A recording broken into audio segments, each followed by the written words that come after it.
This episode is dedicated to our sponsors over on Patreon. Thank you all.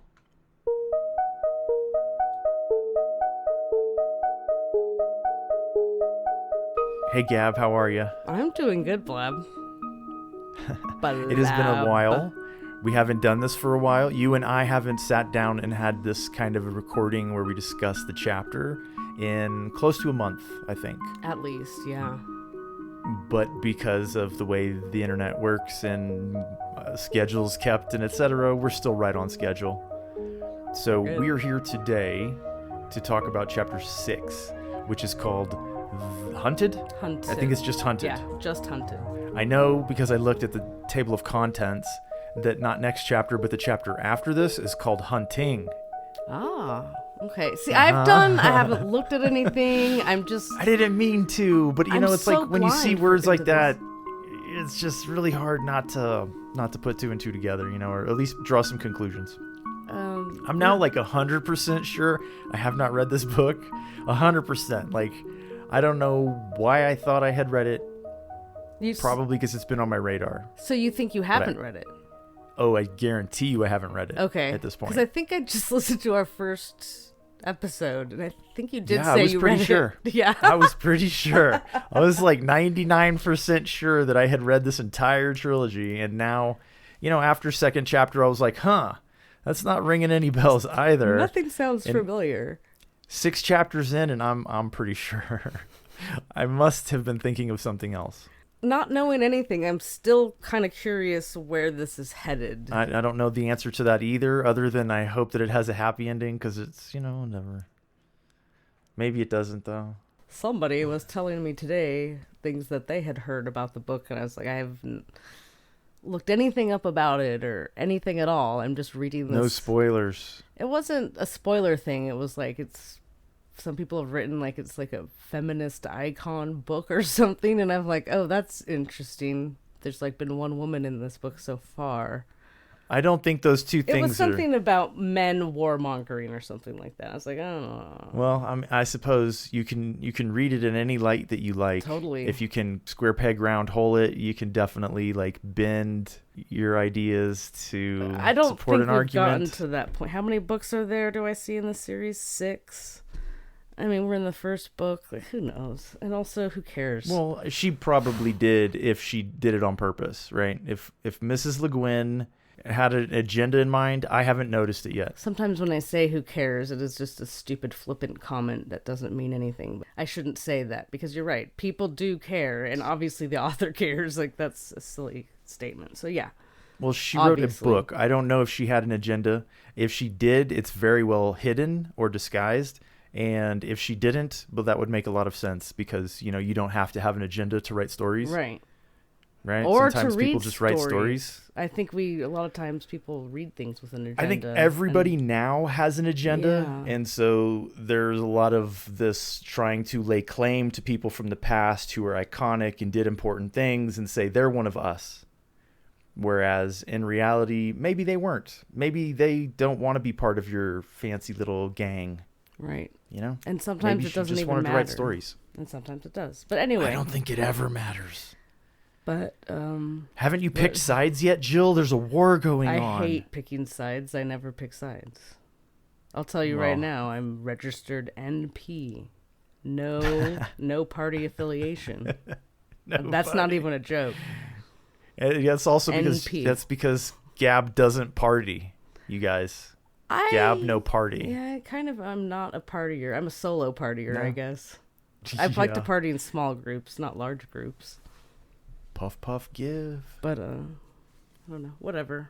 This book is about Ged. This book is about Sparrowhawk. Sparrowhawk. I shouldn't say his name. Don't say his name. Well, this is the first time. This chapter is the first time where we will see what happens when somebody says his name. All right, so welcome to Sci-Fi and Fantasy Read Along. You are Gab. And you're Blab. I am Blab. Thank you very much. And as I've already mentioned, we're gonna talk about chapter 6 today. Any reason why you see that we cannot begin? None. Sparrowhawk, 5 days gone to Pendor, returns to Low Torning and is celebrated. So he already knows from the get-go that he wants to go back to Roke, that he wants to seek help, and he's like not in a huge hurry. I feel like he wants to go there because he thinks it's his safest place to at least figure out his next step because it's protected. Yeah, he doesn't know what to do. Yeah. He does not know what to It's do. the only I think thing that's he can think of.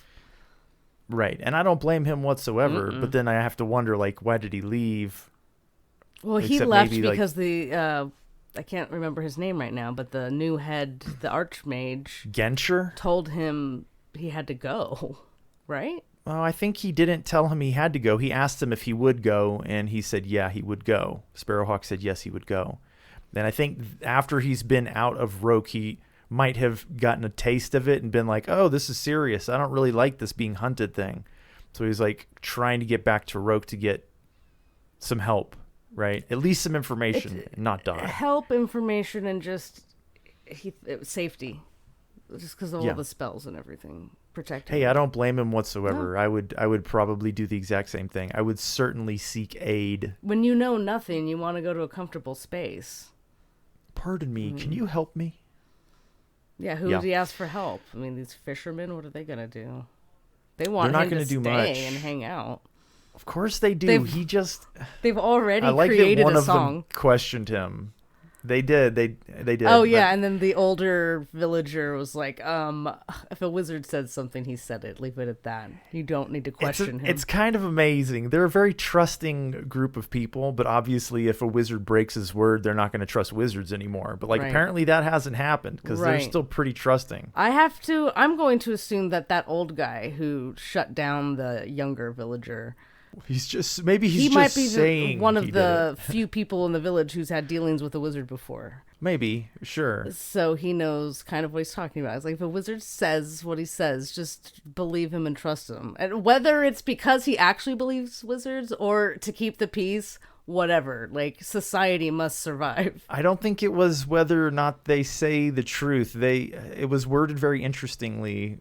Let's just quote it because I can't remember exactly. It was just a very interesting way of saying it. Be still, the head Isle man said roughly, for he knew, as did most of them, that a wizard may have subtle ways of telling the truth, and may keep the truth to himself, but that if he says a thing, the thing is as he says, for that is his mastery. The head island man didn't even say that. Our bard tells us that. The bard also tells us that once Sparrowhawk has told the story... and it's been questioned and people start to rejoice, then villagers start to tell his story for him. And eventually they tell it better than he could tell it. Yeah, I liked that part. And I'm wondering, how long did it take for them to begin embellishing it? And then are we hearing a version of that story in this book? Yes, I think so. So how many dragons were actually on Pendor? I don't know. 2? Maybe 1? Just the one big one. Who knows? It's a silly question, but at the same time, if they're already telling that they took some old song and they attached it to his story and they started singing the Song of Sparrowhawk. Song of Sparrowhawk. Very simple. Ding, ding, ding, ding, ding, ding, ding. Game of telephone starts immediately and it is embellished immediately. I would assume it was embellished, but maybe these people don't embellish. I don't know. Come on. They don't. They're fishermen, villagers. Come on, they're embellishing. I don't mean that in a negative way, but there's not a lot of entertainment going on. There's not a lot of entertainment, right? Yeah, but telling the story better doesn't mean you necessarily are embellishing it, right? No, they're not just at all. telling it in a more exciting way, or I mean, okay, think of Sparrowhawk and how he was saying it, and he says it in very few words, just enough to get the information just across. Like Guin. So he's literally just probably reciting the same 2 lines over and over again to these villagers. It would make a good story, though, especially. Definitely. And I mean, if you think the dragons are coming, and then the wizard comes back and he's been gone for 5 days, and he's like, the dragons are coming, and you're like, oh my god, that's amazing! That's the best news I've ever had. Yeah. Let's celebrate, and they do. They celebrate, and he says that, or our narrator tells us that is the best night he had in a long time, and it will be for a while as well, because he was surrounded by mirth and merrymaking and happiness. And I don't remember which episode it was when I pointed out the cycles of the seasons. Like Le Guin is pointing out the cycles of the seasons for us, and I forgot to mention it's in fall right now. That's heading right. towards winter. That's right. So, and the reason that I remember that it was fall is because they're having the celebration. She says that they're singing his praise, swinging their torches in the gusty autumn night, so that sparks rose thick and bright and brief upon the wind. That's how I realized it was autumn. She does a good job. She really can put together an interesting sentence. You can really vividly picture that too. However you picture it in your mind. You can just see that. Yeah. So after the celebration, he gets to go and see Petchvari again, and there's an interaction between the two of them, and I look at it as just kind of like a closing of that circle. Yeah, I was actually surprised we even got Petchvari again. Yeah, I'm not really sure why it was there. It didn't feel bad, but at the same time, like, it did seem a little bit unnecessary. I think maybe it was put there to let us know that it made Sparrowhawk feel this a certain way. Like, maybe Petchvari says, I did not know you were so mighty, my lord. I doubt he called him my lord when they were buddies. Right, like Ged had not saved a child, though he had slain dragons. So it's like, that could just be Ged's own, Sparrowhawk's own feelings about it and what he took from what he said, but those feelings were probably in there. Seems like it's reasonable, yeah. Sounds a little bit like a recrimination. I don't hate Petchvari for it or anything, or I don't really blame him. I think it's a natural reaction that you would have. It's like... Sure, it's also a reaction I expect a lot of people that don't know much about medicine feel when they go to the hospital. And their loved one dies, and they're like, what is this science stuff that you guys have been touting for all these years? You didn't save my loved one. Yeah, exactly. Though Petchvari didn't say it like that, but... No, but I mean, I think that's kind of the gist of it. And as you said, closes that circle a little bit, even though... Well, okay, so like I started thinking about circles. I don't know particularly why, but, you know, like I have visual imagination sometimes. And like, it seems like his story is kind of like on this big arc, which might be a circle.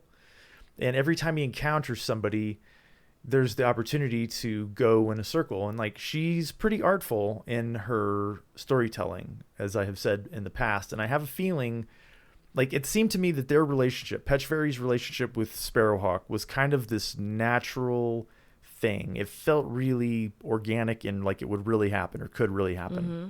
And I think that the reaction that he has to seeing this wizard return and then realizing that, like, oh, well, he's super powerful, but he wasn't powerful enough to save my kid, you know. I can see that also as a very real ending to their relationship. Mm-hmm. And not even necessarily like a bad one. Like if Sparrowhawk came, I'm sure Petchvari would welcome him into his house. It didn't seem like animosity. It feels more real. Like, those feelings are going to be there, so that relationship is forever changed, no matter what. Brevity is definitely her talent, right? Mm-hmm. So she states that pretty quickly, and then the very next day, he packs up his books and his staff, and he gets a boat ride from some local low-torning fisher folk who want the honor of bearing him off. And so he's on his way to Surd, which is the side. That's another thing I did, is like I looked at the map a lot. I forgot to look at the map during the reading, and like... You know, you can kind of pinpoint all the places. I don't think it's super, super important, right? It just doesn't much matter. He's traveling, and he's traveling through the 90 Isles with these people in a rowboat, and they're going past like all these. She like takes every opportunity to build her world with small little statements, small little descriptions, really, really nicely done. But, you know, this boat ride, for example, is just one of the ways that she does it. He travels from Low Torning to Surd, where he's used to catch a boat to Roke. Mm-hmm. And in that passage, you find out about the houses that are built out over the water.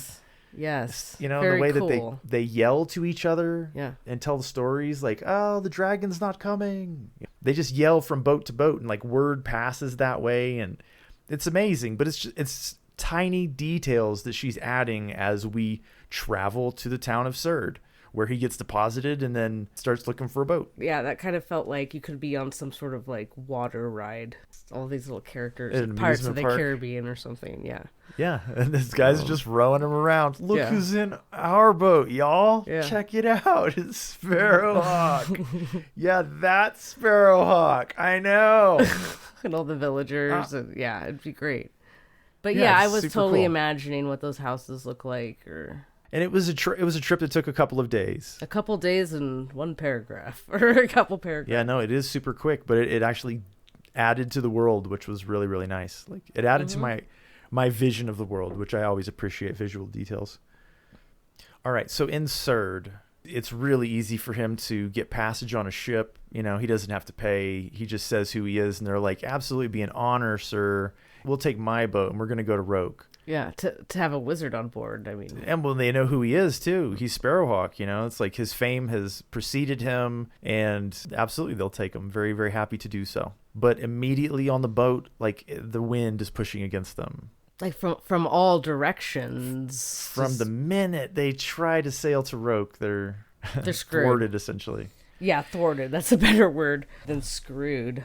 I say immediately because literally it's just like paragraph, next paragraph. Ged tries to do some wizardry, which works for a short time. Even though he's keeping it up, it's not being kept up. Well, he's actively being thwarted by Roke Wind, which is a protection from the island of Roke to keep evil away. Mm-hmm. And because it's keeping him away, I think he's fairly well certain that, like, he's putting their lives in danger. Right. Well, he says as much. The decision is made to turn this boat around. Yeah. And let's just go back to Surd, and you all can go about your business. The guy thinks it's just ridiculous, which is funny. He's at the height of his career. He's a master sailor, and he's a great boat, and like he can tack back and forth, and he can go upwind. But this particular storm won't let him. The guy's like, "What has that to do with you, a dragon tamer?" It's like, that is between me and my shadow. So, safely back at Surd, Ged takes residence up in the Sea House. It's kind of like a public building where travelers and merchants are able to stay, and he's like contemplating his future once again because he knows he can't get to Roke. Obviously, his shadow is super close because the wind is preventing him from getting to Roke. Yeah, he was on high alert the whole time. He's basically in a common room. The shadow could be in there. Could be in the same room as him. It could be the blanket he's laying on. No, I don't. So he's super paranoid. Like, he's having, not delusions. I would say he's having a lot of paranoia. Is it paranoia, He knows he's though? being hunted. If it's real, is it paranoia? Nah. You know how, like, when you're... Yeah, I think it is. Because you know how when you're worried, your worry causes you to stress out and freak out, and it doesn't do you any good, right? I don't think he's at that point. I think he's getting there. Maybe, but I don't think it's described that way now. I mean, okay, well, let me ask you this. I think he's reasonably on alert. Wouldn't you think it's reasonable? Well, how does he make his decision to leave? To leave what? Where he is right now, or leave? Yeah, how does he make his next few decisions? He's going to take the next boat out of the harbor, whatever it is and wherever it's going. He's taking that boat, and he does. He goes and he's like, "What's the next boat leaving?" And they're like, "That one." He's like, "I'm taking that boat." And they're like, "Get on." And it's going to Havnor, which is north. And do you remember that Genscher, the Archmage, said that something in the north wanted to kill him? Mm-hmm. So he's not thinking clearly or thinking straight. He is not making his decisions based on thought. I don't think he has a lot of good information. That's for sure. He's relying on chance. Like, he's just kind of rolling the dice and letting chance decide where he goes and what he does. I guess. That's not an ideal place to be in my opinion. I don't know. What do I do with all of my money? Oh, let's roll some dice. Sometimes not everything can be planned. Like, sometimes things are just left to chance. He didn't know what to do. You're right. He is in a state, and this is what happened. Me personally, this is where it took him. I think that he made the correct decision to try to get to Roke. And when he was rebuffed there, I, in his shoes, would have looked for another ally. However, I think he's worried that he's bringing danger with him wherever he goes, which is why he left Lotorning in the first place, definitely. Right? He doesn't want to endanger other people. Yes. So his response is to just kind of keep running. To continue to run, but to let chance decide the direction. Mm-hmm. And I think at some point he even has kind of like a fanciful thought that maybe I can outrun this thing and it'll lose me on the water, something to that effect. And obviously that's not going to happen. This thing's super, super close, and he knows it's close. Right, and I don't think it travels by normal means either. Oh, no, I don't either. No. He admitted it was It was a fantasy. But I don't blame him for having that fantasy either. That would be nice. It's always good to dream. He's not doing a lot of dreaming because he's distraught, as it were. Yeah. Okay, so he's off to Havnor. Sparrowhawk has continued to run. He's taken this boat and he is on his way to Havnor. He ends up in the town of Oremy. He says it's an old town. It's built heavily of stone and brick. And it's protected and defended from the lords of the interior of Hosk Island. It seems like a fortified port town sort of place. Yeah. Like they're used to people raiding and trying to steal their stuff. And they're like, nope, don't even. Well, it is here in this town of Oremy, wandering around, just kind of having dark thoughts. His head is full of dark thoughts. He runs across a stranger. Where are you bound, Lord Wizard? Just out of nowhere from behind. He says, what follows behind me? And he said, so? But I am not your shadow. So it's like he knows his shadow's chasing him, or his shadow's chasing him. I'm wondering if it's just like a metaphor that's commonplace. Because, like, what's the closest thing to you? Generally, it's your shadow or your past. So I'm wondering if it's not like that kind of a metaphor. But this man seems to kind of take it literally. The story that he had heard matches up with Sparrowhawk's story really, really accurately. Remind me. I heard a tale once of a young man, a scarred man, who won through darkness to great dominion, even to kingship. I do not know if that is your tale, but I will tell you this. Go to the court of the Terranon. If you need a sword to fight shadows with, a staff of yew wood will not serve your need. That was pretty specific. Yeah, it was. Any of the agents of this evil shadow could be driving him to, it could be for good, it could be for evil. He doesn't know. It's just like, how we were talking about, he doesn't have enough information. And like you said, it was so specific.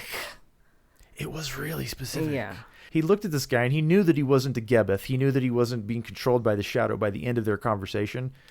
But like, he also knows that the shadow can influence and even control evil men. And he asked this man a strange question too. He said, what man are you? And I think that question is asking him what he does for a living, based on how he was answered, but also like, I'm a journeyman, I'm a fisherman, I'm a, this or that. I'm wondering if that's what that meant. And the way Ged describes him, or is described, looks almost of a sick man or a prisoner or a slave. I'm wondering if that's him being, like, his vision is painted by how he feels. It's also possible that this man is an agent, intended to get him to Oskill. Remember, he's being driven to the north, which is where that thing is waiting for him. Considering what happens at the end of this chapter, do you think he's an agent? I don't know. Like, I'm definitely torn, and I think that it's perfectly handled. The fact that I can't look back on it now and say yes, definitely, or no, definitely not, because, I have to read chapter 7 and 8 and 9 and 10. Well, let me ask you this. And even then I might not know. Like, have we encountered anything to make us think that this man is positive in any way to Sparrowhawk? No, but the same's true for the negative, right? There's no feel real like indication we've seen some evidence of evil doings and things happening, and we have, but let's ask this question again when we meet the next guy. Okay. Well, okay. Skior or whatever his name is. Well, he's obviously not to be trusted, but yeah, I know, but like, you can kind of balance that question that you just asked, having met Skior versus this man in gray.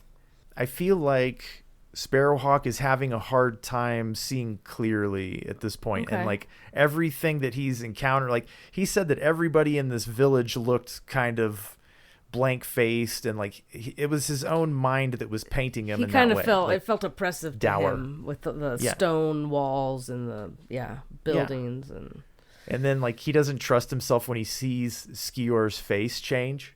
Like, he kind of veers, and he doesn't trust that. We're not there yet, Blab. I understand that, but so like, he doesn't. I think you're right. I think you make a good point there. I think he himself is in a state where he can't even tell. I don't think he's being rational. Per se, yeah. And I think he's pretty.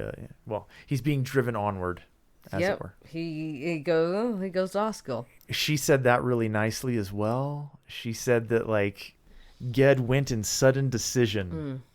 in haste along the quay to the fishermen and was folding his nets, blah, blah, blah. Anyway, so he chooses the boat that he's going to get on. He chooses his direction based on what this guy has just told him, not knowing if it's for good or for ill, but basically just being tired of running, right? He's and not having a destination. It's like, well, I guess I'll just and no pick answers. a destination. He's still trusting to chance. He goes to get on this boat, which he describes as grim and low in the water and like a snake. Mm-hmm. Like all these things where you're just kind of like, it doesn't sound good, right? This whole thing sounds ominous. And then they won't ominous. take his money. They're like, you have to pay. And he doesn't have any money. He's like, I'll row. And his wizardry does nothing because the captain does better wind magic than he does. Well, I'm a wind mage myself, actually. Yeah. So he has to row his way to Oskel. And row he does. 10 days. And interesting makeup, too. It was kind of half slaves and bondsmen and half workers / free people that are people who just want to row their way. Maybe getting paid or maybe not getting paid, but aren't slaves. So there's a different dynamic on this boat than his first boat he was on. Was that the very first boat? Several boats, yeah. I mean, boats. chapters ago, like when he went to row. On Shadow. Yeah, exactly. Shadow. You know, in hindsight, that trip was great. Right. It was called Shadow, but it ended well, and there was a lot of camaraderie, and like, this is the exact opposite. Yeah. Hold on a second. There's this really beautiful quote that she has. There will not be much friendliness in a crew of whom some are whipped and others are not. Exactly. So he keeps to himself on this trip, 10 days, but like when they take turns rowing, like half of them row and then the other half take a break and etc. Well, when his half is having dinner one day, this guy makes the comment that like, why don't you have a knife? Are you afraid of fighting? And this is Skior. And he saw Skior's face go woo woo woo, and he kind of freaked out for a minute, but then he convinced himself that it was nothing, but he decided to keep his distance from this guy. And then he starts dreaming about him, and like, to me, that's alarm bells. Yeah, big time. Big time. Big time. But he just avoids the guy for the rest of the journey, and when they get off the boat in Oskel, he's on the wharf or whatever in Nesham, and he asks one of the people getting off the boat with him, is like, hey, I'm trying to go to this place called the Court of the Terranon. Do you know where this is? And the guy's like, no, I don't have time for this. I don't know where it is. Goodbye. But Skior's there. Skior's overheard this conversation. He's like, oh yeah, it's out in the moors. That's the road I'm going on. So they travel together. Yeah. Man, I wouldn't have gone with the guy. I would have at least gotten a hotel for the night. The whole thing is uncomfortable. I mean, nobody has the time of day, but this guy whose face changed and you're already having weird dreams about him and you're trying to outrun a shadow. Yeah, let's go out to the moors together. What? Why? Oh, well, he does it. I know, he does it. Like, why? And it's like this treeless expanse of hills. It starts to snow, and the trail just gets smaller and smaller and smaller until he can't even tell that they're on a trail anymore. And he asks, like, how much further? You know, where it's going to be dark soon. He's just like, not far. Not far. And I mean, like, as the sun's about to go down, he asks them again. You know, like, come on, are we going to that place that I think I might have saw off in the distance? You know, because it's about to be nighttime. And he's like, not far. And he keeps going. I don't understand this, really. I don't understand Sparrowhawk here. He's not trusting his instincts. He's not thinking straight. But it also feels like story convenience. Do you think it's possible that in the proximity to the shadow, it said somewhere in there that his senses and his intuition had been dulled down? Okay. And I'm wondering if it's just proximity to the shadow that has caused him to kind of, like, all of the alarm bells that would normally be going off don't go off. And it's not actually until the Otak stirs. Mm-hmm. He's been hiding and won't eat. And, like, all this time he's just been hiding in his pocket. And when the Otak stirs, that's when Ged's mind stirs again. And he realizes, hey, wait a minute. I'm out in the middle of nowhere with this guy whose face I have seen change. Hey, buddy, where are we going? It was like he was in a dream on this walk, kind of like he was being kind of hypnotized. That's how it was described anyway. I feel like there's been some kind of outward force at work on him in order for him to be having made so many strange decisions. And, like, you know, he was relying on chance to do something that I wouldn't rely on chance to do. It seemed like another hand was guiding him. Not chance, but the dark hand. Not his own. No, hand. The gentleman in gray said something interesting when they met in Havnor, in Orimi. the gentleman said, "It is not by chance that we have met." And to me, I was like, holy smokes. Because, it's completely by chance that they met. But this guy's like, no. We were meant to meet. So I do think he's being guided. I don't think that guy was a bad guy. I think that his guidance was good, but I think the shadow is just Well, I guess we'll find out. I was just going to ask, do you think he'll find the weapon he needs at this place? Definitely. Definitely. Okay, so let's get to the end really quick. This is so like a D&D game, really. Like, he has to, upgrade his weapon. Like, he does need to upgrade his weapon. He needs to level up big time. He just can't use that on the... I'd keep that use staff for sure. Well, he doesn't keep it. Okay, so he encounters Let's go back. this Gebeth. This Skior has become a faceless beast. And he has, as soon as Sparrowhawk realizes that he's in the company of the Shadow says his name, Ged. Yeah. And he can't use magic. He can't transform. He can't fly away. He's just there with it. And so he starts to defend himself with the use staff because this thing is trying to reach out and grab him just like it did on Roke Knoll. Yeah, and devour him. He's beating with that staff. Suck his soul. Yeah, forever. It's the end if that thing gets a hold of him. Yeah.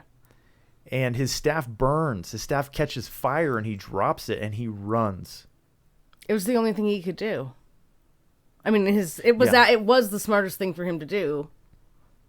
That and run. Because he actually outran it. Well, it can't catch up. Yeah, it runs at the same speed as him, which leads me to believe also that what you said earlier about shadows is really true. The thing can't overtake him because it is him kind of a deal. Right. I get that feeling about it. But it's dogged in its pursuit. It will not let him go. And by the end of the chapter, Sparrowhawk is running insensate, has no concept of where he's going, what he's going to do. Mm-hmm. He's out of energy. He's dying on his feet. He can't see anything. It's been snowing. And then there in front of him, the light that he thought he saw, it's a gateway and a doorway, and he collapses through it.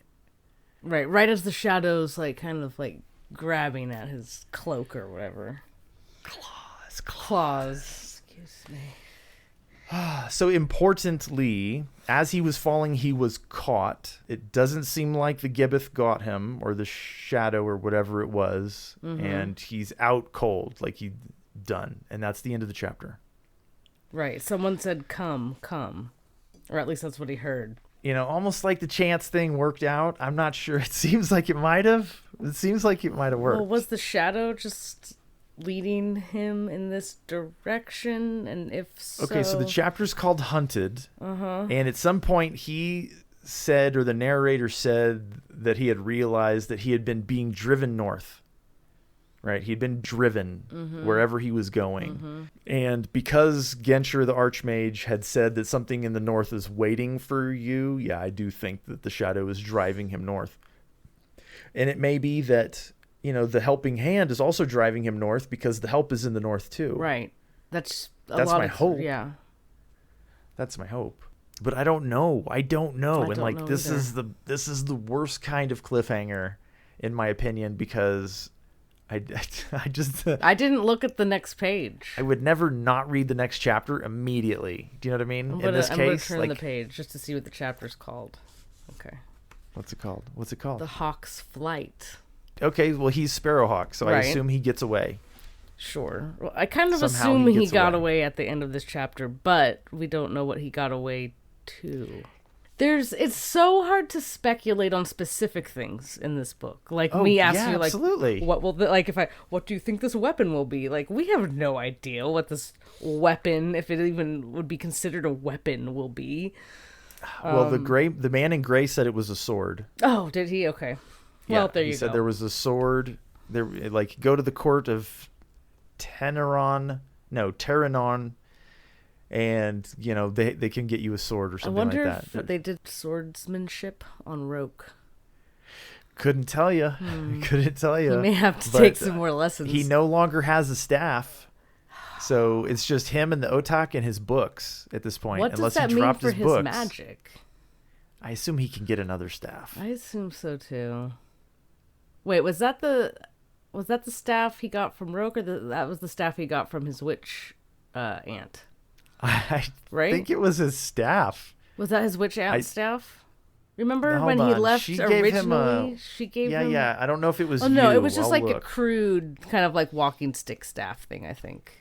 She enchanted it. No, she did. It was an enchanted something, but it wasn't this yew staff. The yew staff was what he got from like for graduating or whatever. Yes, I believe so. That's correct. Yeah, that was his upgrade from the enchanted stick.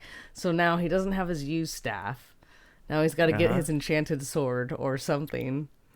He's got to find some way to fight the shadow, which is what the information that was revealed by the man in gray. Is he going to have to kill himself? I seriously doubt it. What a message would that be to children? Well, then he becomes like resurrected, because obviously we know he has many. We should not fill the heads of children with gobbledygook. Why? There's just a story, whatever. It's not real. I don't think that's a real good message. Do you think wizards exist? Do I think wizards exist? No, I don't. Okay. No, but their existence or non-existence does not encourage children to do stupid things. To kill themselves so that they can be resurrected as like a greater wizard. I wouldn't count on that being possible. You know what I mean? I wouldn't count on that. I really wouldn't. So there was a moment in this chapter when I bounced back to Steven Erikson, and that was when he decided he was going to rely on chance. I was like, oh yeah, all in. Is that with the twins? I didn't read along with you guys. The deities of chance were, I can't remember their name right now. Opon. But they're twins? Yeah, there's a male and a female. They have an artifact. It's this coin. On one side, it's his picture. On the other side, it's her picture. Sure. It's a double-headed coin. The game is rigged, as it were. So I was like, ooh, bad choice, buddy. Bad choice. I wouldn't go with them. I would not trust them as far as I could throw them, and I probably couldn't pick them up. Nothing good's ever come out of chance? Ever? No, absolutely. I am a huge fan of randomness in all sorts of things, like in life as well. It's like, you can travel that way. When there's not a lot at stake, it doesn't really matter, right? You can be like, oh, well, we could go to the beach or we could go to whatever, How do you decide? It's like, I don't know, flip a coin and see how you feel. Yeah, whatever your mood is. You can have a great experience doing it that way. But when it comes to like actually choosing your future, you'd be smart to get as much information as you can to like actually help you make good decisions, because man, you can really mess up, and IRL, you can mess up big time. You can end up in jail just because of the dum-dums you hang out with. Did I tell you about that? What was it? I can't remember what state it was in, but there was a librarian who was killed. And it was a mess. The whole interaction was just a mess. She was run over on purpose by some kids that were fleeing the scene after beating up her son in his own house. Jeez. In her house, right? She confronted them, and she was run over. And the two girls that were with the two boys who had done the beating up, they're being charged with murder. That's, right? Conspiracy to murder. Yeah, they weren't hanging out with the murderer until that day. And that day, that kid decided to run that woman over, and now those two girls are accomplices, essentially. So that's the kind of, like, how are you supposed to know? It's super easy to make a mistake like that. You're right, and they could have, run away and called the police immediately. I don't know. I think there, but for the grace of God go I. That's what I think. There was this case I saw or heard, this old guy, like, kept getting burgled or whatever, and he set up this whole contraption so that when these kids burgled him again, like, he'd F them up.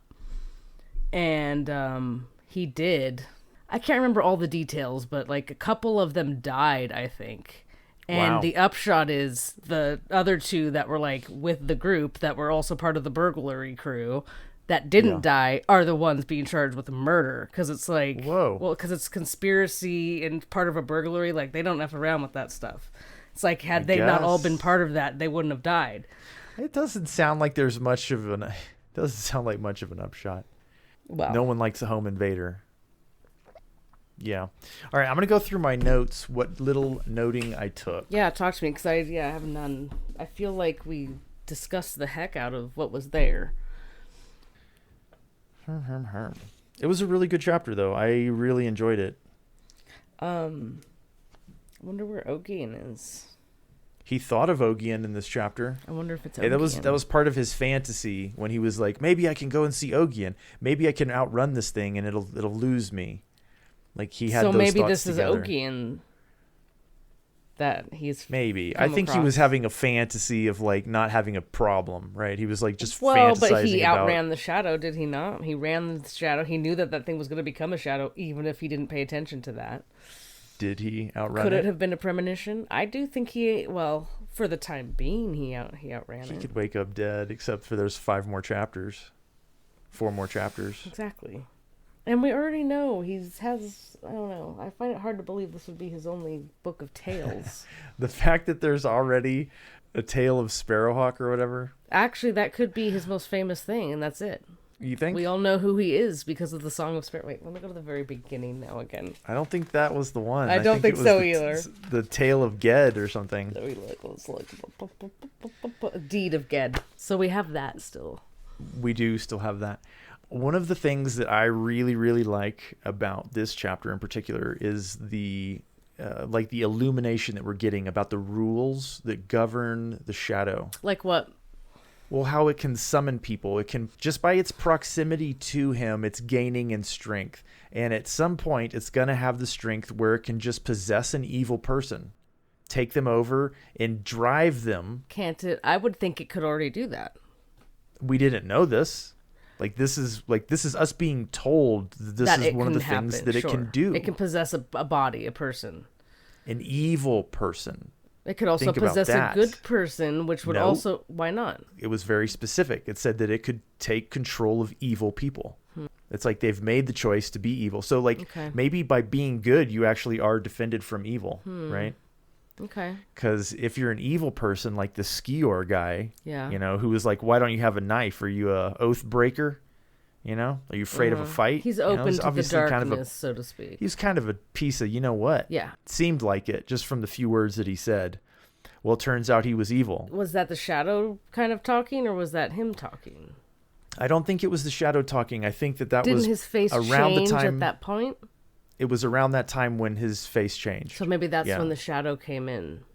Something like that, because when the shadow speaks, it has a hard time speaking. It sounds different than the man did. Mm-hmm. It sounds like a beast. That's why it only says not far, few words. The shadow is dissolving the mind and the body and the will of this person.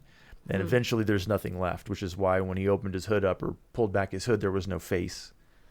There's just mostly shadow. There was some other stuff too, interesting details about the shadow is invisible to sunlight. I'm just imagining what that means. I guess you just can't see. It means that light doesn't illuminate it. Which is weird. It's invisible. So, but you could only have a shadow with light. Well, I think they're talking about its body. It comes from a realm of shadow, a lightless realm. So to be invisible in light to me is weird. But that's fine. It's just what it said. I know. Right? It's invisible to sunlight.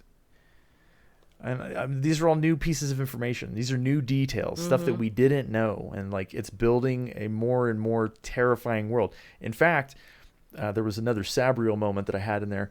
Do you remember when Sabriel crossed the wall and she encountered the Mordicant for the first time, and it chased her and chased her and chased her, and eventually she got to a door and she closed the door and yeah. That's what this made me feel like. This was like Sparrowhawk encountering the shadow, the Gibbeth, for the second or third time, and now it's really after him, and we really know it's dangerous, and if it gets him, he's gonna die. Gibbeth also makes me think of Kibbeth, the other bell. Right? The I know, there are things. Also, before I forget this, because I keep wanting to say this, good can't be just a total shield from it, because or what are we saying? You mean from possession and stuff? From possession, yeah, because why is it, is Ged evil? What? I think it's just super easy, probably, to go into the non-good people. Yes, I think that as well. We don't have proof of it yet, but I still say it could probably possess a quote-unquote good person. I'm going to go with the no, right it cannot. Circumstance. I'm going to go with no, it can't. Okay.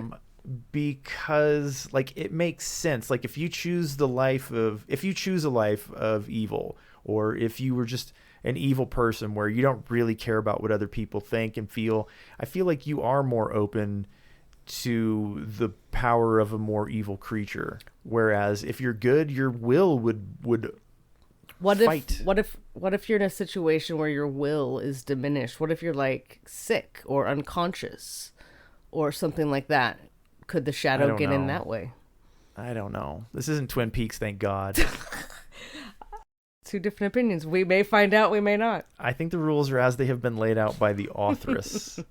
And we could get more rules. You never know. I love rules. I love lore. Also, it's not really a rule. It's just what has happened so far.